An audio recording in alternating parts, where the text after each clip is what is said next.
ওই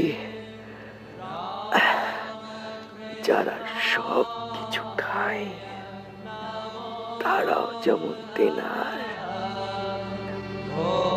আর লাটুর মতো যারা নিরামিষ খায় তারাও তেনার। বুঝলি শরৎ, মনের মধ্যে ভেদ রাখিস নি রাম, ভেদ রাখিস নি, ভেদ রাখিস নি।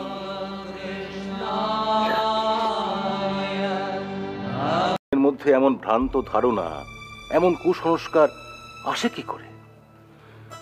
আমি কলেজ থেকে বাড়ি ফিরে শুনলাম তোমার মা এসেছেন, তাই ছুটে এলাম দেখা করতে। কিন্তু তোমার মুখে বলরাম সুরেশ্বরী সম্পর্কে যা শুনলাম তাতে আমার চিন্তা হচ্ছে মনমোহন। আমি কি করব বলো তো রাম? বোনের সুখের জন্য আমি কি করব?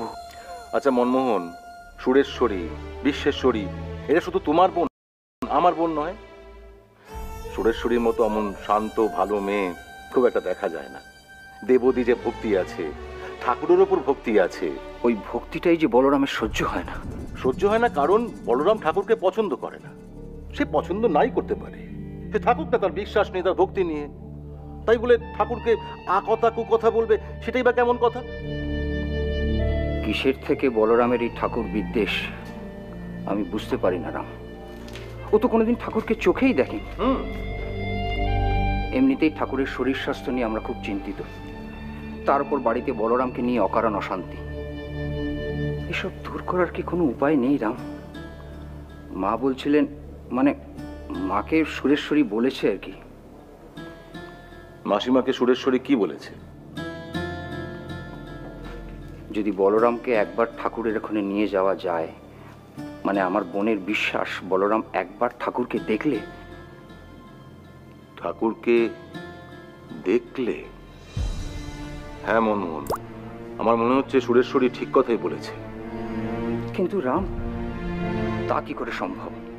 বলরাম কিছুতেই ঠাকুরের কাছে যাবে না। আর যদি ঠাকুর ওকে ডাকে? ঠাকুর ওকে চেনেন না, ডাকবেন কেন? কেন ডাকবে তা জানি না, কিন্তু যদি ঠাকুর একবার ডাকে, যদি ঠাকুরের শ্রীমুখে একবার বলরামের নাম উচ্চারিত হয়, তাহলে বলরামের সাধ্য নেই না গিয়ে। ঠাকুর ওকে ডাকবেন কেন, আর ওই বা যাবে কেন? মনমোহন, আমরা কেন গিয়েছিলাম?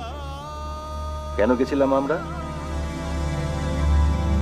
মনের অশান্তি দূর করতে আমরা কোথায় না কোথায় গেছি।